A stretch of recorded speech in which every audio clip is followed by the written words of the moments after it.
له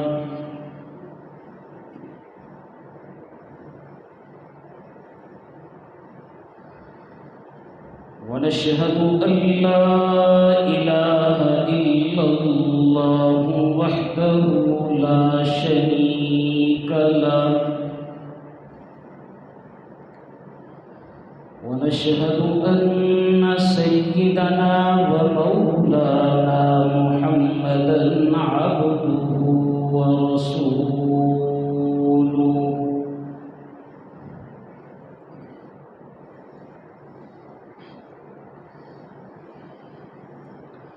أما بعد فقد قال الله تبارك وتعالى في كلامه المجيد والفرقان الحميد أعوذ بالله من الشيطان الرجيم بسم الله الرحمن الرحيم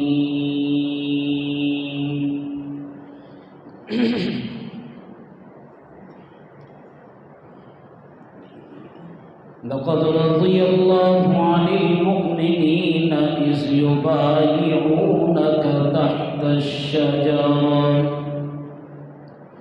فعلم ما في قلوبهم فأنزل السكينة عليهم وأصابهم فتحا قريبا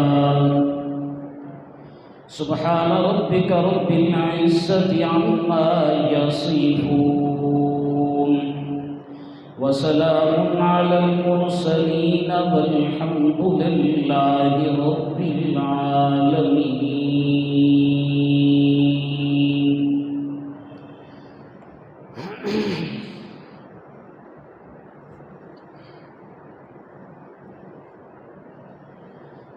سامعین سی وقار، گرامی قدر میرے دوستوں، بزرگوں اور ساتھیوں،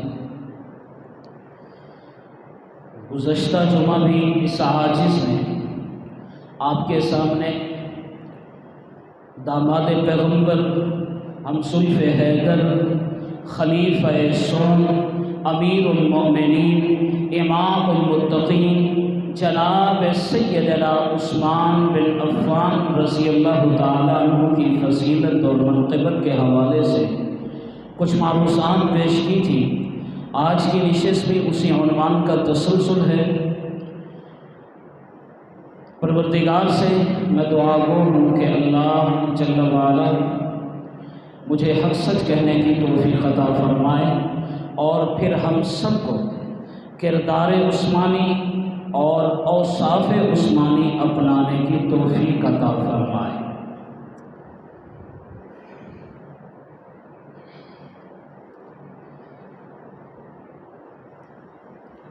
میں نے قرآن کریم کی جو آیت مبارکہ تلاوت کی ہے، یہ آیت بیعت رضوان ہے۔ اللہ تبارک و تعالیٰ اس آیت مبارکہ میں ارشاد فرما رہے ہیں، لقد رضی اللہ عن المؤمنین اذ یبایعونک تحت الشجرہ، البتہ تحقیق اللہ راضی ہو گیا مومنین سے، اللہ راضی ہو گیا مومنین سے، اذ یبایعونک، جس وقت وہ مومنین پیغمبر کے ہاتھوں پر بیعت کر رہے تھے، جس وقت وہ صحابہ پیغمبر کے ہاتھوں پر بیعت کر رہے تھے درخت کے نیچے۔ میں نے گزشتہ جمعہ بھی یہ سوال اٹھایا تھا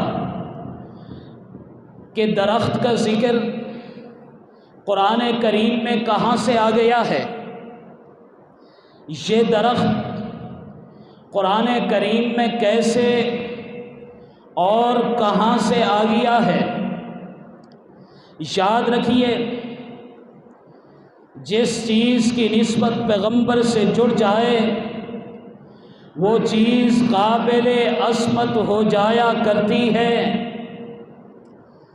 جس چیز کی نسبت صحابہ کرام سے جڑ جائے وہ چیز قابل عصمت بن جایا کرتی ہے۔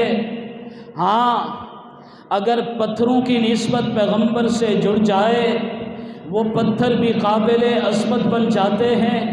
اگر شہروں کی نسبت پیغمبر سے جڑ جائے وہ شہر بھی قابل عصمت بن جاتے ہیں، اور اگر ذروں کی نسبت پیغمبر سے جڑ جائے وہ ذرے بھی قابل عصمت بن جاتے ہیں، اور اگر قطروں کی نسبت پیغمبر سے جڑ جائے وہ قطرے بھی قابل عصمت بن جاتے ہیں، اور اگر شخصیات کی نسبت پیغمبر سے جڑ جائے وہ شخصیات بھی قابل عصمت بن جایا کرتی ہیں۔ ہاں، یہ وہ عظیم درخت ہے جو صحابہ کے دفاع میں استعمال ہوا ہے، یہ وہ عظیم درخت ہے جو عثمان غنی کے دفاع میں استعمال ہوا ہے، یہ وہ عظیم درخت ہے جس نے صحابہ کرام سے اپنی محبت اور عقیدت کا اظہار کیا ہے، یہ وہ عظیم درخت ہے جس نے رسول اللہ سے اپنی محبت کا اظہار کیا ہے، یہ وہ عظیم درخت ہے جس نے اپنی چھاؤں میں صحابہ کو بٹھلایا ہے،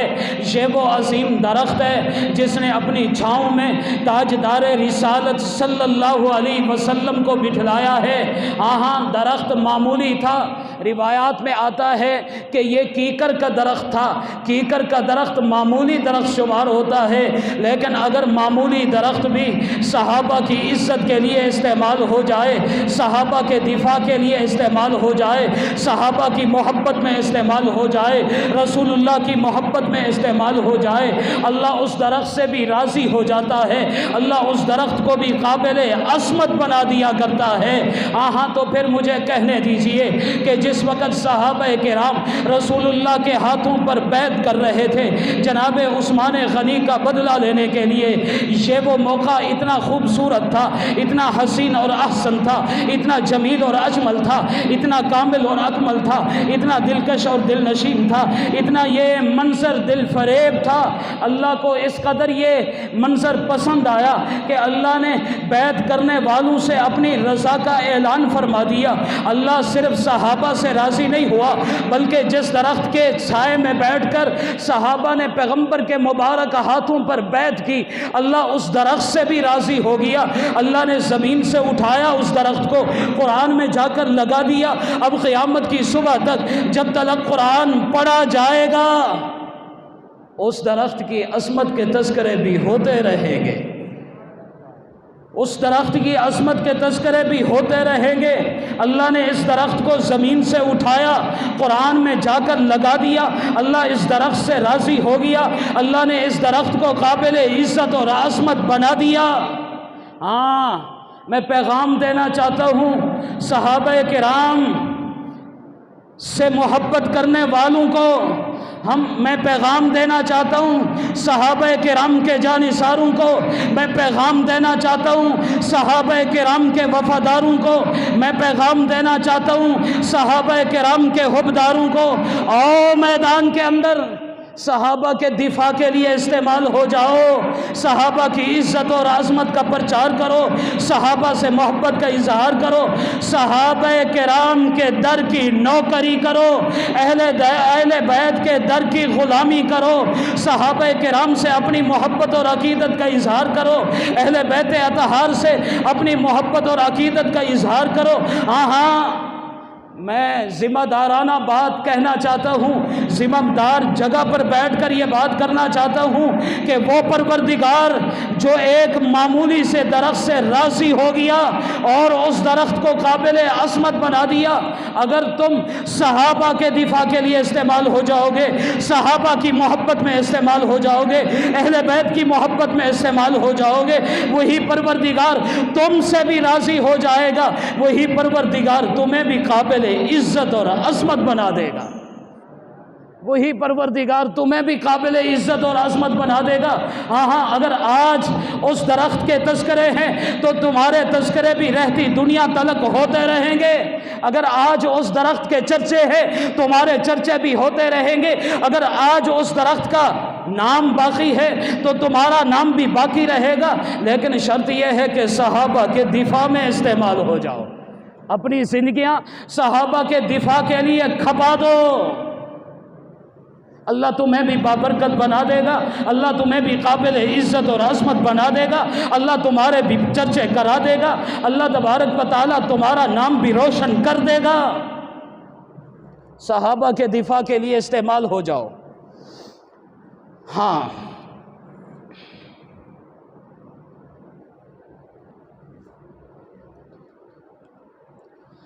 اب میں یہاں پر مختصر اس آیت کا پس منظر بھی بیان کرتا ہوں تاکہ آیت آپ کو سمجھ میں آ جائے۔ حضور صلی اللہ علیہ وسلم مکہ مکرمہ کو چھوڑتے ہیں اور مدینہ طیبہ کو اپنا مسکن بناتے ہیں۔ 6 سال ہو گئے رسول اللہ صلی اللہ علیہ وسلم پلٹ کر مکہ میں تشریف نہیں لائے۔ کتنے سال ہو گئے؟ 6 سال۔ یہ لمبا فاصلہ ہے۔ آج ہم حضور کا کلمہ پڑھنے والے ہیں، ہمارے دلوں میں حضور کی محبت ہے۔ آج ہمارے دل میں یہ خواہش پیدا ہوتی ہے، یہ تمنا پیدا ہوتی ہے، یہ آرزو پیدا ہوتی ہے، یہ چاہت پیدا ہوتی ہے کہ ہم خانہ کعبہ بیت اللہ کا دیدار کریں۔ ہاں، تڑپ ہے، چاہت ہے کہ اپنے رب کا گھر دیکھیں، اپنے پروردگار کا در دیکھیں، خانہ کعبہ بیت اللہ کے چکر لگائیں، حجر اسود کو بوسہ دیں، ملتزم پہ چمٹ کر دعائیں مانگیں، مقام ابراہیم پہ نوافل ادا کریں۔ آج ہمارے دل میں یہ تمنا اور خواہش ہے کہ صفا اور مروہ کے درمیان سعی کریں، دوڑ لگائیں۔ ذرا سوچو تو صحیح کہ جس پروردگار نے جناب ابراہیم کے ہاتھوں جس عظیم ہستی کے لیے خانہ کعبہ بیت اللہ تعمیر کرایا تھا، اس کا دل اس خانہ کعبہ کے دیدار کے لیے کتنا تڑپا کرتا ہوگا۔ اب رسول اللہ صلی اللہ علیہ وسلم ہر وقت یہی تمنا کر رہے ہیں، ہر وقت یہی چاہت ہے، ہر وقت یہی خواہش ہے کہ میں خانہ کعبہ بیت اللہ کی زیارت کروں، خانہ کعبہ بیت اللہ کا طواف کروں، حجر اسود کے بوسے لوں، ملتزم پہ چمٹ کر دعائیں مانگوں۔ اب رسول اللہ صلی اللہ علیہ وسلم ایک دن سوئے، آرام فرما ہوئے، خواب کے اندر دیکھتے ہیں کہ میں نے احرام باندھ رکھا ہے اور خانہ کعبہ بیت اللہ کا طواف کر رہا ہوں۔ اب نبی کا جو خواب ہوتا ہے وہ وہی ہوتا ہے۔ رسول اللہ صلی اللہ علیہ وسلم نے خواب دیکھا، سوچنے لگے کہ پروردگار سے حکم ہو چکا ہے، اجازت مل چکی ہے۔ اب جناب رسول اللہ صلی اللہ علیہ وسلم نے اپنا خواب صحابہ کرام کو بتلایا۔ صحابہ کرام بھی خوشی سے سرشار ہیں، خوشی کے جذبات سے لبریز ہیں۔ ہر صحابی رسول خوشی سے سرشار ہے، صحابہ کرام جوش و خروش میں ہیں۔ اب پیغمبر اسلام جس وقت مدینہ طیبہ سے نکلے، پیغمبر اکیلے نہیں تھے بلکہ 1450 صحابہ بھی پیغمبر کے ساتھ چل رہے تھے۔ اب یہ بھی عمرے کے لیے آ رہے ہیں۔ اب حضور اکرم صلی اللہ علیہ وسلم نے مدینہ طیبہ سے باہر نکل کر احرام باندھا۔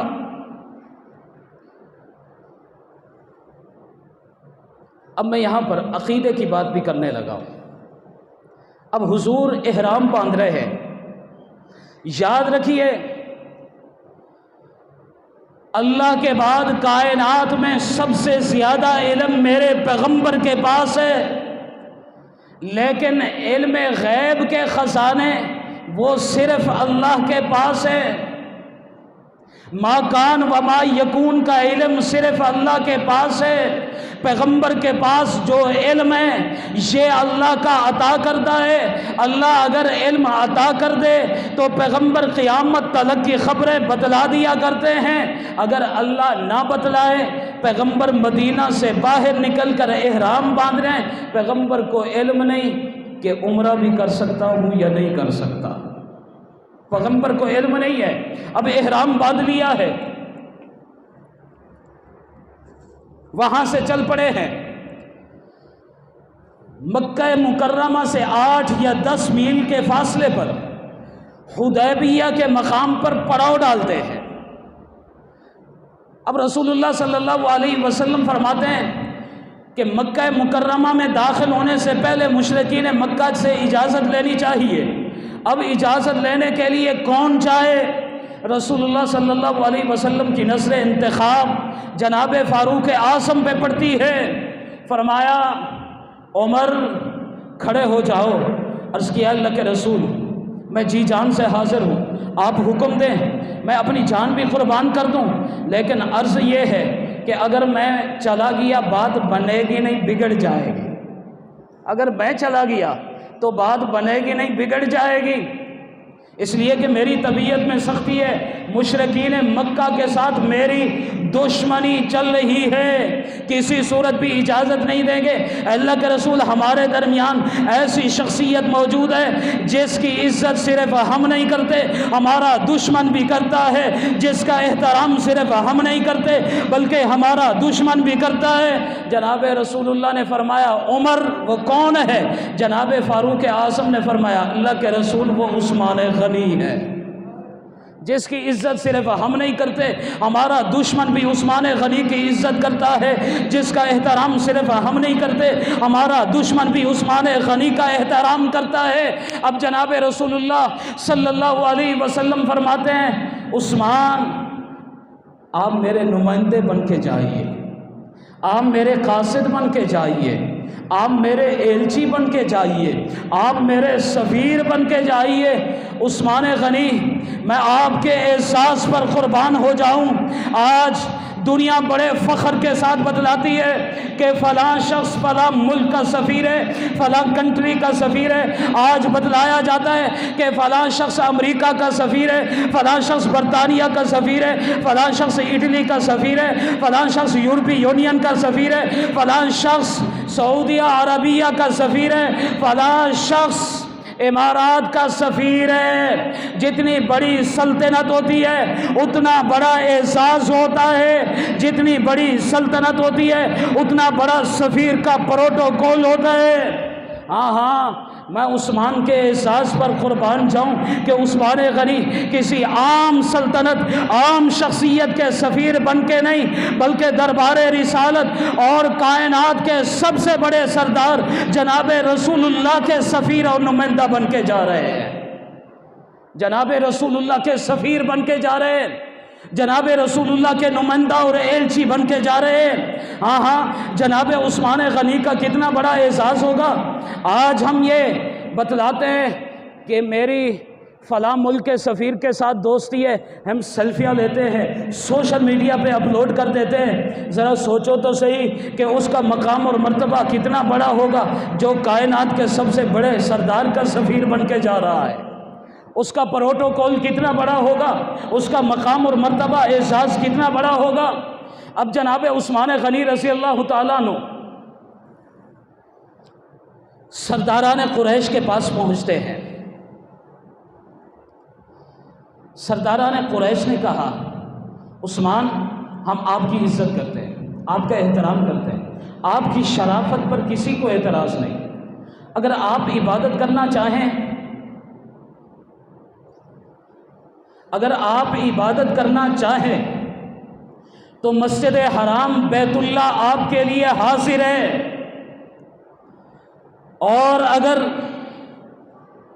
آپ طواف کرنا چاہیں خانہ کعبہ بیت اللہ آپ کے لیے حاضر ہے، آپ خانہ کعبہ بیت اللہ کا طواف کر سکتے ہیں، آپ حجر اسود کے بوسے لینا چاہیں آپ کے لیے اجازت ہے، آپ ملتزم پہ چمٹ کر دعا کرنا چاہیں آپ کے لیے اجازت ہے، آپ صفا اور مروہ کے درمیان سعی کرنا چاہیں آپ کے لیے اجازت ہے۔ لیکن عثمان آپ کے پیغمبر کے لیے اجازت نہیں ہے، قربان جاؤ۔ جناب عثمان غنی پر جناب عثمان غنی کا جواب سنیے، آپ سر سے لکھنے کے قابل ہے۔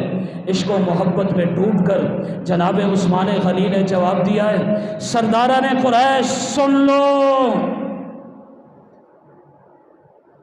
مجھے معلوم ہے کہ طواف کرنا بہت بڑی عبادت ہے، حج کی سعادت حاصل کرنا بہت بڑی عبادت ہے، عمرہ کی سعادت حاصل کرنا بہت بڑی عبادت ہے، حجر اسود کے بوسے لینا بہت بڑی عبادت ہے، ملتزم پہ چمٹ کر دعا کرنا بہت بڑی عبادت ہے، مقام ابراہیم پہ نوافل ادا کرنا بہت بڑی عبادت ہے، صفا اور مروہ کے درمیان سعی کرنا بہت بڑی عبادت ہے۔ میں مانتا ہوں یہ بہت بڑی عبادت ہے، لیکن میری بات کان کھول کر سن لو، میں عثمان غنی اس عبادت کو عبادت نہیں مانتا جس میں مصطفیٰ کی رضا شامل نہ ہو۔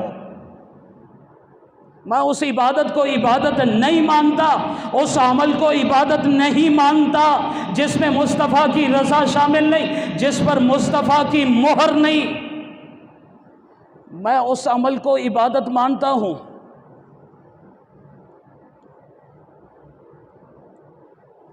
جس میں مصطفیٰ کی رضا شامل ہوگی، جس میں مصطفیٰ کی، جس پر مصطفیٰ کی مہر لگی ہوگی۔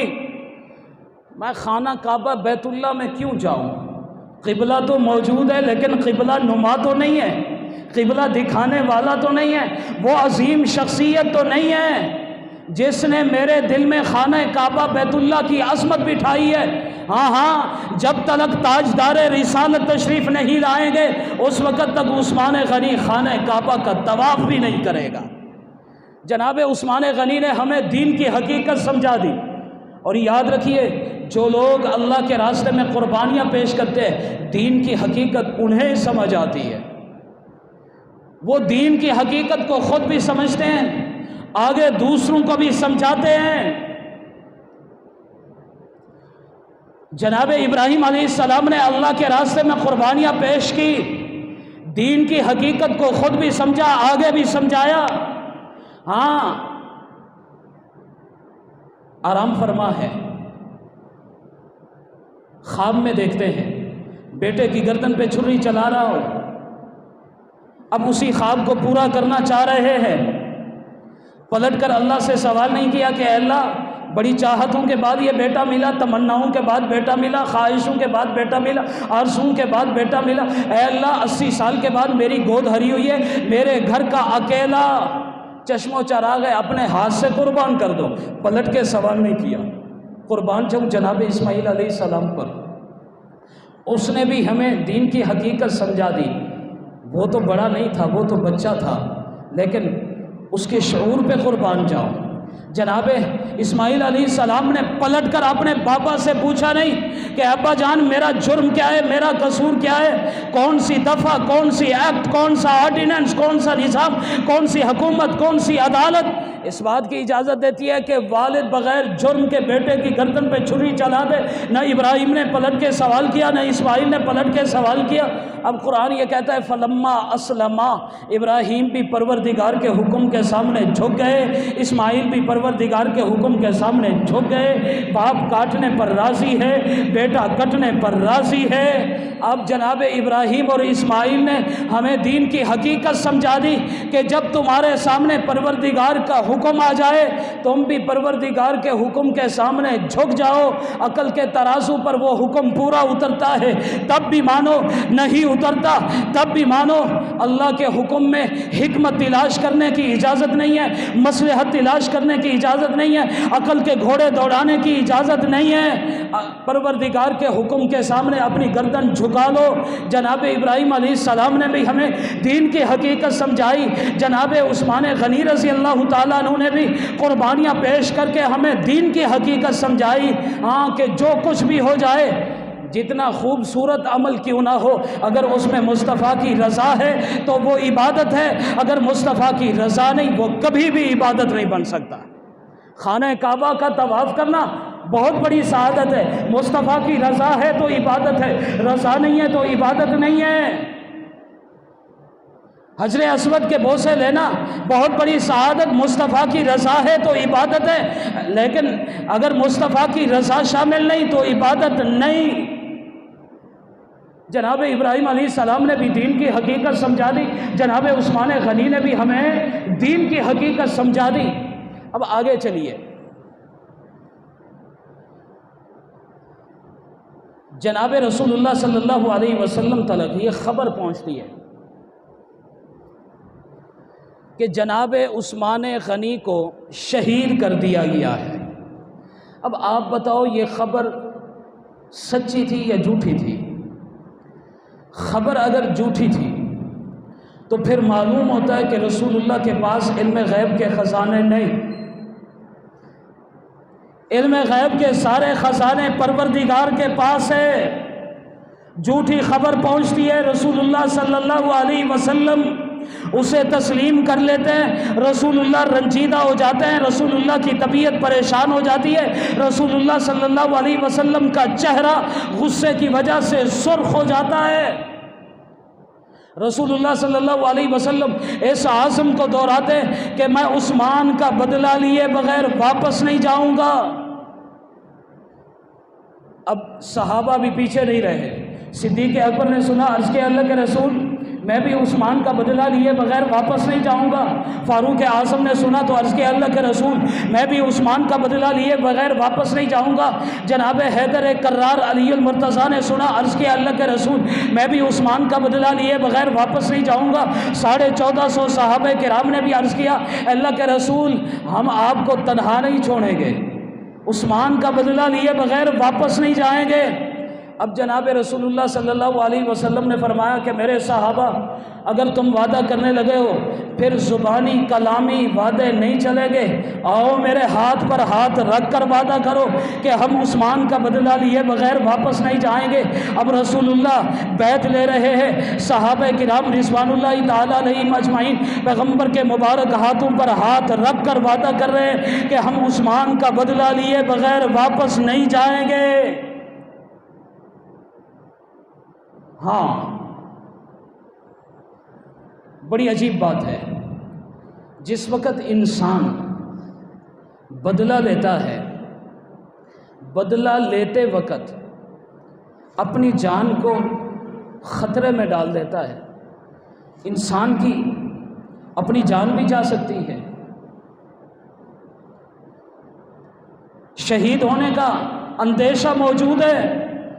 اب جناب رسول اللہ فرما رہے ہیں کہ میں بدلہ لیے بغیر واپس نہیں جاؤں گا، جہاد کروں گا، لڑائی کروں گا، دشمن سے ٹکرا جاؤں گا۔ رسول اللہ صلی اللہ علیہ وسلم اپنی جان کا نذرانہ پیش کرنے کے لیے تیار ہیں۔ ذرا سوچو تو صحیح، کس کے لیے؟ ہاں آج لوگ پوچھتے ہیں کہ عثمان غنی کی عظمت کیا ہے، آج لوگ سوال کرتے ہیں کہ عثمان غنی کا مقام اور مرتبہ کیا ہے۔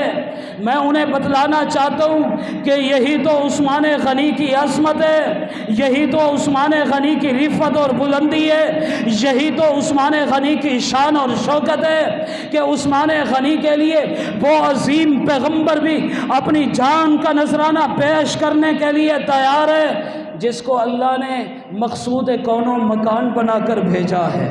وہ عظیم پیغمبر بھی اپنی جان لٹانے کے لیے تیار ہے، جس کے بارے میں مولانا ظفر علی خان مرحوم فرماتے ہیں اگر ارض و سما کی محفل میں لولاک لمحہ کا شور نہ ہو، یہ رنگ نہ ہو گلزاروں میں، یہ نور نہ ہو سیاروں میں، ہاں وہ عظیم پیغمبر جس کے لیے اپنی جان لٹانے کے لیے تیار ہے، جو مقصود کائنات، جو مقصد کائنات، جو وجہ کائنات، جو جان کائنات ہے، جہان کائنات ہے، عزت کائنات ہے، عظمت کائنات ہے، رفعت کائنات ہے، بلندی کائنات ہے، شان کائنات ہے، شوکت کائنات ہے، رعب کائنات ہے، دبدبہ کائنات ہے، وقار کائنات ہے، پیار کائنات ہے، محبت کائنات ہے۔ ہاں وہ عظیم ہستی جس کے لیے اللہ نے کائنات کو بنایا ہے، جس کے لیے اللہ نے کائنات کو سجایا ہے، جو روح کائنات ہے، جو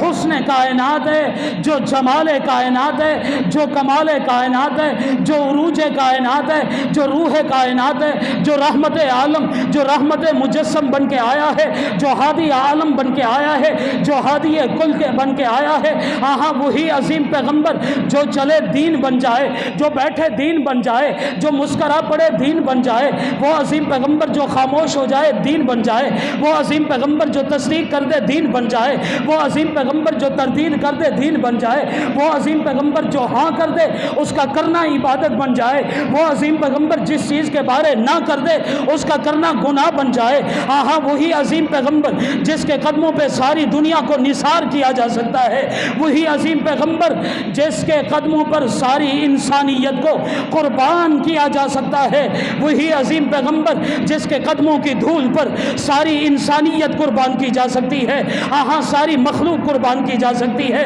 ساری کائنات قربان کی جا سکتی ہے۔ وہی عظیم پیغمبر جس کے قدموں میں جنت بسائی گئی، جس کے ہاتھوں پہ کوثر لٹایا گیا، وہی عظیم پیغمبر جس کے لیے قیامت تلک آنے والا مسلمان اپنی گردن کٹانا فخر جانتا ہے، وہی عظیم پیغمبر جس عثمان غنی کے لیے اپنی جان کا نذرانہ پیش کرنے کے لیے تیار ہے، اپنی گردن کٹانے کے لیے تیار ہے، اپنا مبارک خون پیش کرنے کے لیے تیار ہے، اپنے 1450 صحابہ کا خون پیش کرنے کے لیے تیار ہے۔ آج تم پوچھتے ہو کہ اس عثمان غنی کی عظمت کیا ہے؟ عقل کے اندھو، میں تمہیں بتلانے لگا ہوں، جس انسان کے لیے پیغمبر اسلام اپنی جان لٹانے پر تیار نظر آتا ہے، دنیا اسے عثمان بن عفان کہتی ہے، وہ عثمان غنی ہے۔ یہی عثمان غنی کی عزت و عظمت، یہی رفعت و بلندی، یہی شان اور شوکت ہے جس کے لیے پیغمبر بھی اپنی جان کا نذرانہ پیش کرنے پر تیار نظر آتا ہے۔ اس سے معلوم ہوا کہ عثمان غنی کوئی معمولی انسان نہیں ہے، بڑا عظیم شخص ہے۔ جناب رسول اللہ صلی اللہ علیہ وسلم بیعت لے رہے ہیں، پہلے تو معلوم ہوا عثمان غنی شہید ہو چکے، لیکن پھر خبر ملتی ہے کہ پہلی خبر جھوٹی تھی، عثمان غنی شہید نہیں ہوئے، عثمان غنی کو گرفتار کر لیا گیا ہے۔ اب آپ مجھے بتاؤ کہ یہ بیعت کیوں لی جا رہی تھی؟ عثمان غنی کے بدلے کے لیے۔ جب عثمان غنی زندہ ہے تو بیعت کی کیا ضرورت رہ گئی؟ بیعت کا سلسلہ بند کر دینا چاہیے تھا، بیعت کے سلسلے کو ختم کر دینا چاہیے تھا، لیکن بڑی عجیب بات، جناب رسول اللہ صلی اللہ علیہ وسلم نے بیعت کے سلسلے کو جاری رکھا۔ اور میں یہاں پر ایک جملہ بولنا چاہتا ہوں کہ اللہ نے بیعت کے سلسلے کو جاری رکھوایا، اس لیے کہ اللہ کی ذات عالم الغیب ہے، اللہ کے پاس ما کان و ما یکون کا علم ہے۔ اللہ کو معلوم تھا کہ آج نہیں تو کل عثمان غنی کو بے دردی کے ساتھ شہید کر دیا جائے گا، عثمان غنی کا لاشا بے گور و کفن پڑا ہوگا، عثمان غنی کا جنازہ پڑھنے کی اجازت نہیں ہوگی، جنازے کو کندھا دینے کی اجازت نہیں ہوگی، قبر کے پتال میں سلانے کی اجازت نہیں ہوگی۔ کچھ لوگ عثمان غنی کے خون کا بدلہ لینے کے لیے آگے بڑھیں گے، اور قرب قیامت میں کچھ بد نصیب بدبخت لوگ ایسے بھی آئیں گے جو جناب عثمان غنی پر بھی طنز کریں گے، خون عثمان کا بدلہ لینے کا مطالبہ کرنے والوں پر بھی طنز اور تنقید کریں گے، اپنی زہر آلود زبان سے گستاخیاں کریں گے۔ پروردگار نے بیعت کے سلسلے کو جاری رکھوا کر یہ پیغام دے دیا کہ جس وقت بھی جناب عثمان غنی کے خون کا مطالبہ لینے والے سامنے آئیں، چاہے وہ جناب عائشہ کی شکل میں ہوں، چاہے جناب امیر معاویہ کی شکل میں ہوں، گستاخی کرنے کی اجازت نہیں ہے، طنز کرنے کی اجازت نہیں ہے، تنقید کرنے کی اجازت نہیں ہے، ان کی شخصیت پر انگلی اٹھانے کی اجازت نہیں ہے۔ پروردگار فرماتے ہیں کہ وہ میرے حکم کو پورا کر رہے ہوں گے اور میرے رسول کے ہاتھوں پر کیے ہوئے وعدے کو نبھا رہے ہوں گے، وہ وعدے کو نبھا رہے ہوں گے۔ انہوں نے تو وعدہ کیا تھا رسول اللہ کے ہاتھوں پر کہ ہم عثمان غنی کا بدلہ لیں گے، جب ضرورت پڑے گی تو یہ سامنے آئیں گے، ان پر طنز نہ کرنا، تنقید نہ کرنا، ان کی شان میں گستاخی نہ کرنا۔ بیعت کا سلسلہ جاری رہا۔ اب یہاں پر ایک اور عجیب بات، یہی بات ہے میں اپنے ساتھیوں سے یہ عرض کرتا رہتا ہوں کہ اگر تم نے صحابہ کرام کی شخصیات کو دیکھنا ہے تو خدا را تاریخ کے آئینے میں نہ دیکھو، خدا کے قرآن میں دیکھو، تمہیں صحابہ کی شخصیات نظر آ جائیں گی۔ ہاں، اب جناب رسول اللہ صلی اللہ علیہ وسلم نے ایک خواہش کا اظہار کیا، وہ خواہش بڑی عجیب ہے۔ آپ کہیں گے کہ کون سی خواہش؟ اب جب جناب رسول اللہ صلی اللہ علیہ وسلم کو علم ہو گیا کہ جناب عثمان غنی رضی اللہ تعالیٰ عنہ زندہ ہے، نیچے ہاتھ جناب رسول اللہ کا ہے، اوپر ہاتھ 1450 صحابہ کرام کے ہیں، اب جناب رسول اللہ خواہش کا اظہار فرما رہے ہیں کہ میرا دل چاہتا ہے کہ اس بیعت میں عثمان بھی شریک ہو جائے، میرا دل چاہتا ہے کہ اس بیعت میں عثمان بھی شریک ہو جائے۔ سب لوگ حیران اور پریشان ہیں کہ اللہ کے رسول کیسی خواہش فرما رہے ہیں، عثمان یہاں پر تشریف فرما نہیں، عثمان تو مشرکین مکہ کی قید میں، وہ اس بیعت میں کیسے شریک ہو سکتے ہیں؟ اب تھوڑی ہی دیر گزری تھی، جناب رسول اللہ صلی اللہ علیہ وسلم نے بایاں ہاتھ اٹھایا، بیعت میں شامل فرمایا اور فرمایا کہ یہ ہاتھ عثمان کی نمائندگی کر رہا ہے۔ یہ ہاتھ کس کی نمائندگی کر رہا ہے؟ عثمان کی نمائندگی کر رہا ہے۔ مجھے بتاؤ یہ ہاتھ کس کا تھا؟ جناب رسول اللہ صلی اللہ علیہ وسلم کا، لیکن نمائندگی عثمان کی کر رہا ہے۔ ہاتھ تاجدار رسالت کا ہے، نمائندگی عثمان غنی کا کر رہا ہے۔ ہاتھ کملی والے کا ہے، لیکن نمائندگی عثمان غنی کی کر رہا ہے۔ بڑی عجیب بات ہے۔ اچھا، اللہ نے یہ نمائندگی کرائی کیوں؟ کبھی اس پر بھی غور کیا؟ اللہ نے یہ نمائندگی کیوں کرائی؟ پھر وہی کہوں گا کہ اللہ کو علم تھا کہ قرب قیامت میں کچھ بد نصیب، بدبخت، بد فطرت، بد نسل لوگ پیدا ہوں گے جو اپنی زہر آلود زبانوں کے ساتھ عثمان غنی کے اوپر طنز کریں گے، تنقید کریں گے، جن کی سوچ میں، جن کی فکر میں، جن کے دل و دماغ میں خلاصت ہوگی، نجاست ہوگی، جن کی زبانیں خلاصت سے لتھڑی ہوئی ہوں گی، وہ عثمان غنی پر اقربا پروری کا الزام لگائیں گے، عثمان غنی پر خیانت کا الزام لگائیں گے، عثمان غنی پر خلافت کے امور میں کوتاہی کا الزام لگائیں گے۔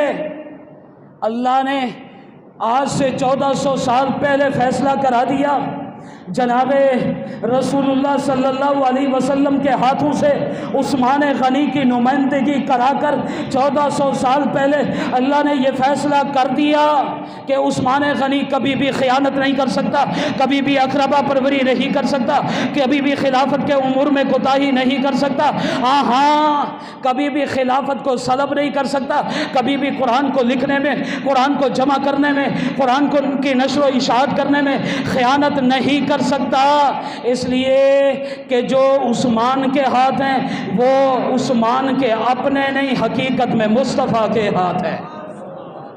جو عثمان کے ہاتھ ہے وہ عثمان کے اپنے نہیں، حقیقت میں مصطفیٰ کے ہاتھ ہے۔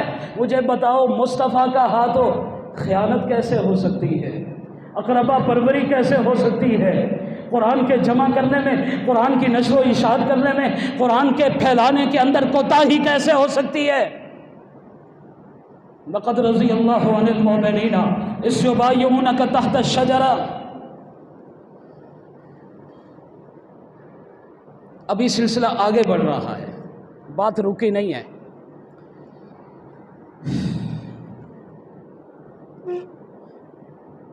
اب جس وقت یہ بیعت ہو رہی تھی،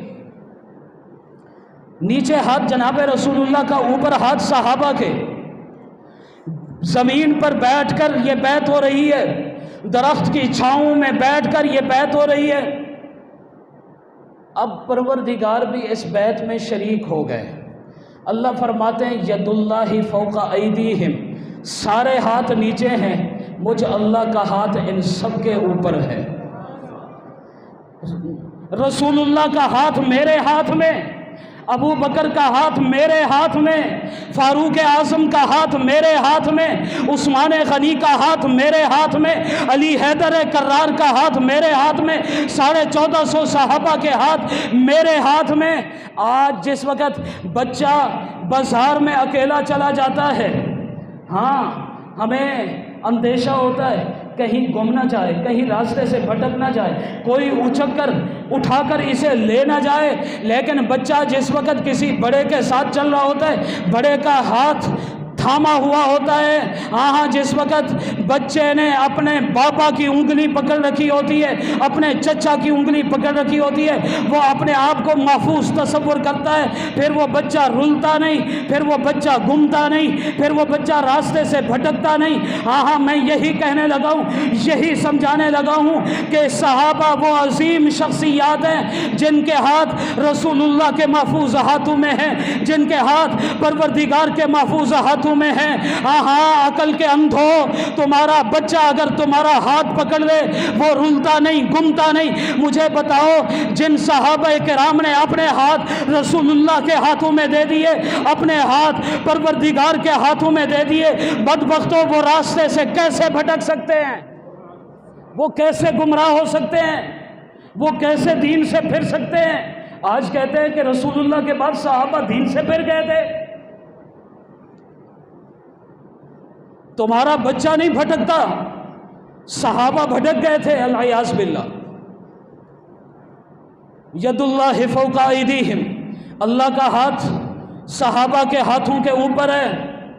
اگلی بات کرنے لگا ہوں، بیعت تو تھی عثمان غنی کے بدلے کے لیے، جناب رسول اللہ بھی یہ وعدہ فرما رہے تھے کہ عثمان کا بدلہ لیے بغیر واپس نہیں جاؤں گا، صحابہ بھی یہی عہد و پیمان کر رہے تھے کہ عثمان کا بدلہ لیے بغیر ہم واپس نہیں جائیں گے۔ اللہ نے کس چیز کا وعدہ کیا؟ ہاں اللہ نے بھی یہی وعدہ کیا کہ ایک وقت ایسا آئے گا عثمان غنی کو بے دردی کے ساتھ شہید کر دیا جائے گا۔ عثمان غنی کے قاتل دن دناتے پھریں گے، بدلہ لینے والا کوئی نہیں ہوگا۔ فرمایا کہ جس وقت میری دھرتی پر عثمان غنی کے قاتلوں سے بدلہ لینے والا کوئی نہیں ہوگا، پھر میں پروردگار بدلہ لے کر دکھلاؤں گا، میں انہیں نشان عبرت بنا کے دکھلاؤں گا، میں انہیں ذلیل اور رسوا کر کے دکھلاؤں گا۔ اور اللہ نے پھر کیسے دکھلایا؟ ذرا میں وہ منظر بھی آپ کی خدمت میں پیش کر دوں، پھر میں بات کو سمیٹ رہا ہوں۔ جناب عبداللہ بن مبارک فرماتے ہیں خانہ کعبہ بیت اللہ کا طواف کر رہا تھا، میں نے عجیب منظر دیکھا۔ ایک شخص ہے گڑ گڑا کر چلا کر اللہ کے حضور دعا کر رہا ہے، خلاف کعبہ کو اس نے پکڑ رکھا ہے، دعا مانگتا ہے، اے اللہ 40 سال سے میں دعائیں کر رہا ہوں، میری دعا قبول نہیں ہوتی، اے اللہ مجھے معلوم ہے کہ تو مجھے معاف نہیں کرے گا۔ عبداللہ بن مبارک فرماتے ہیں کہ میں نے اسے جھنجھوڑا، میں نے پوچھا تو کون ہے؟ اس نے کہا کہ میرا نام کنانہ بن بشر ہے، میں وہ بدبخت انسان ہوں جس نے عثمان غنی کے سر پر لٹھ ماری تھی، خون کا فوارہ جاری ہو گیا تھا، آج دیکھو میرا ہاتھ لکڑی کا بن چکا ہے، 40 سال ہو چکے ہیں، میں روزانہ بیت اللہ میں آتا ہوں، اللہ سے معافی مانگتا ہوں، لیکن اللہ مجھے روزانہ دھتکار دیتا ہے۔ اللہ نے پھر بدلہ لے کر دکھلایا۔ ابو موسیٰ اشعری فرماتے ہیں میں دمشق کی جامع مسجد سے نماز پڑھ کر باہر نکل رہا تھا، میں نے بڑا عجیب منظر دیکھا کہ ایک شخص تڑپ رہا ہے، اس کے جسم سے بدبو اٹھ رہی ہے، تعفن پھیل رہا ہے، اس کے دونوں ہاتھ کٹے ہوئے، دونوں پاؤں کٹے ہوئے۔ میں قریب جانے کی کوشش کرنے لگا، اس نے مجھے مخاطب کر کے کہا ابو موسیٰ میرے قریب نہ آؤ۔ میں حیران ہو گیا کہ یہ مجھے کیسے جانتا ہے، میں نے پوچھا تو کون ہے؟ اس نے کہا میں بدبخت انسان ہوں، میرا نام عمر بن حامک ہے، اور میں وہ بدبخت انسان ہوں جس نے جناب عثمان غنی کی زندگی میں جناب عثمان غنی کے حرم پر حملہ کیا تھا، جناب عثمان غنی کی اہلیہ جناب نائلہ کی انگلیاں کٹ کر زمین پر جا پڑی تھی۔ جناب عثمان غنی نے جس وقت یہ منظر دیکھا تھا، عثمان غنی نے اللہ کے حضور بد دعا کی تھی، اے اللہ اس کے ہاتھوں کو کاٹ دے، اے اللہ اس کے پاؤں کو کاٹ دے، اے اللہ اسے جہنم میں ڈال دے۔ ابو موسیٰ دیکھ لے عثمان غنی کی دعائیں قبول ہو چکی ہیں، آج میرے ہاتھ کٹ چکے ہیں، آج میرے پاؤں کٹ چکے ہیں، اب صرف جہنم میں جانا باقی رہ گیا ہے۔ جب بدلہ لینے والا کوئی نہیں تھا، اللہ نے گستاخ صحابہ سے بدلہ لے کر دکھلایا۔ جناب عبداللہ بن سلام فرماتے ہیں، میں نے ایک شخص کو دیکھا، دریا کے کنارے پڑا ہوا ہے، پانی کے اندر پڑا ہوا ہے، پانی پر پانی پیے جا رہا ہے، لیکن پکارتا ہے انار انار، مجھے آگ سے بچاؤ، آگ سے بچاؤ۔ میں اس کے قریب گیا، میں نے کہا کہ تو کون ہے؟ اس نے کہا کہ میں وہ بدبخت انسان ہوں جس نے عثمان غنی تک پانی نہیں پہنچنے دیا تھا، آج اللہ نے میرے اوپر آگ کو مسلط کر دیا ہے، آج اللہ نے میرے اوپر پیاس کو مسلط کر دیا ہے، میں پانی پیتا ہوں، میری پیاس نہیں بجھتی، میں پانی کے اندر زندگی بسر کرتا ہوں، میرے جسم کی آگ ٹھنڈی نہیں ہوتی، اللہ نے مجھے نشان عبرت بنا دیا۔ امام ابن سیرین فرماتے ہیں کہ ایک مرتبہ میں خانہ کعبہ بیت اللہ کا طواف کر رہا تھا، میں نے عجیب منظر دیکھا، ایک شخص ایسا ہے جس کے ہاتھ نہیں، جس کے پاؤں نہیں، وہ گھسٹ کر خانہ کعبہ بیت اللہ کا طواف کر رہا ہے، انتہائی بدصورت بد شکل انسان ہے، اس کی آنکھوں کے ڈھیلے باہر کو نکلے ہوئے۔ میں نے دیکھا، میں نے پوچھا کہ تو کون ہے؟ اس نے کہا میں بڑا بدبخت انسان ہوں، جس وقت باغیوں نے عثمان غنی کو شہید کر دیا تھا، عثمان غنی کا لاشا بے گور و کفن پڑا تھا، تجہیز و تکفین کی اجازت نہیں تھی، جنازہ پڑھنے کی اجازت نہیں تھی، جنازہ اٹھانے کی اجازت نہیں تھی، قبر کی پاتال میں سلانے کی اجازت نہیں تھی، 3 دن تک جناب عثمان غنی کا لاشا اپنے گھر میں پڑا رہا۔ وہ بدبخت کہنے لگا کہ جس وقت میں اندر گیا، ان کی اہلیہ جناب نائلہ نے یہی سوچا کہ کوئی ہمارا ہمدرد آیا ہے، لیکن جس وقت میں نے چہرے سے کپڑا اٹھایا، میں وہ بدبخت انسان تھا جس نے عثمان غنی کے بوڑھے چہرے کے اوپر تھپڑ مارا تھا۔ 3 دن کا لاشا پڑا ہوا، میں نے عثمان غنی کے مبارک چہرے پر تھپڑ مارا تھا، آج دیکھو اللہ نے مجھے ذلیل اور رسوا کر دیا، مجھے نشان عبرت بنا دیا، مجھے تباہ و برباد کر دیا، میرے ہاتھ کٹ چکے ہیں، میرے جسم سے بدبو اٹھتی ہے، میرے جسم سے تعفن اٹھتا ہے، لوگ میرے قریب نہیں آتے، اللہ نے مجھے بدصورت بنا دیا، اللہ نے مجھے بد شکل بنا دیا، میرے آنکھوں کے ڈھیلے باہر کو لٹکے ہوئے، آج میرا کوئی پرسان حال نہیں ہے۔ ہاں، آج میں گستاخان صحابہ سے یہی بات کرنے لگا ہوں کہ آج تم صحابہ کی گستاخی کرتے ہو، آج ابو بکر کی گستاخی کرتے ہو، آج فاروق اعظم کی گستاخی کرتے ہو، آج عثمان غنی کی گستاخی کرتے ہو، آج علی معاویہ کی گستاخی کرتے ہو، آج اماں عائشہ صدیقہ کی گستاخی کرتے ہو۔ تمہیں قانون اپنی گرفت میں نہیں لے سکتا، اس لیے کہ تم اپنے آپ کو بڑا مضبوط سمجھتے ہو، قانون سے اپنے آپ کو ماورا سمجھتے ہو، قانون تمہارا کچھ نہیں بگاڑ سکتا۔ اور آج میں اپنی کمزوری کا بھی اعتراف کرتا ہوں کہ سنیت بھی تم سے پوچھ نہیں سکتی، سنیت کا شراسہ بکھر چکا ہے، سنیت انتشار میں پڑ چکی ہے، سنیت کے ہاتھ تمہارے گریبانوں میں نہیں پڑ سکتے، لیکن یاد رکھو ابو بکر و عمر عثمان و علی اور صحابہ کی شخصیات لاوارث نہیں ہیں۔ آج ہم تو کمزور ہو سکتے ہیں، لیکن ہمارا پروردگار کمزور نہیں ہو سکتا۔ جس پروردگار نے قاتلان عثمان کو نشان عبرت بنایا تھا، وہی پروردگار تمہیں بھی نشان عبرت بنائے گا۔ جس نے گستاخان صحابہ کو نشان عبرت بنایا تھا، ذلیل اور رسوا تباہ و برباد کر دیا تھا، وہی پروردگار تمہیں بھی ذلیل اور رسوا کر دے گا، تمہیں بھی نشان عبرت بنا دے گا۔ صدیق لاوارث نہیں ہے، صدیق کا وارث خدا موجود ہے، فاروق کا وارث موجود ہے، عثمان غنی کا وارث موجود ہے، علی و معاویہ کا وارث موجود ہے، میری ماں عائشہ صدیقہ کا وارث موجود ہے۔ تم گستاخیاں کرو گے، راحت میں رہو گے، سکون میں رہو گے، اطمینان میں رہو گے، تمہارا کوئی کچھ نہیں بگاڑ سکے گا۔ ایسا نہیں ہے، اللہ اس دنیا میں تمہاری شکلیں بگاڑ دے گا، تمہارے مرنے کے بعد تمہاری اگر کوئی قبر اکھاڑ کر دیکھے گا اللہ تمہیں خنزیر اور بندر بنا دے گا۔ کوئی شخص صحابہ کی گستاخی کر کے یہ سوچے کہ میں سکون میں رہوں گا، ایسا نہیں ہے۔ اور کچھ بد نصیب لوگ ایسے ہیں جو یہ کہتے ہیں کہ عثمان غنی رضی اللہ تعالیٰ عنہ کا حضور اکرم صلی اللہ علیہ وسلم سے کوئی رشتہ داری نہیں، جناب علی سے کوئی رشتہ داری نہیں ہے۔ میں نے گزشتہ جمعہ بھی عرض کیا تھا کہ جو ددیال میرے پیغمبر کا ہے وہی ددیال جناب عثمان غنی کا ہے، جو ننیال میرے پیغمبر کا ہے وہی ننیال جناب عثمان غنی کا ہے، جو دادے نانے جناب عثمان غنی کے ہیں وہی دادے نانے جناب رسول اللہ صلی اللہ علیہ وسلم کے ہیں۔ اور جناب عثمان غنی باپ میں بھی پیغمبر سے گہری رشتہ داری رکھتا ہے، والدہ کے اعتبار سے بھی پیغمبر سے گہری رشتہ داری رکھتا ہے۔ جناب عثمان غنی کی والدہ کا نام ہے جناب عروہ۔ جناب عروہ کون ہے؟ یہ سگی پھوپھی زاد بہن ہے جناب رسول اللہ کی، یہ پھوپھی زاد بہن ہے جناب علی المرتضیٰ کی، یہ پھوپھی زاد بہن ہے جناب جعفر طیار کی، یہ پھوپھی زاد بہن ہے جناب عقیل کی، اور جناب عروہ یہ بیٹی ہے جناب ام الحکیم بیضا کی۔ ام الحکیم بیضا کون ہے؟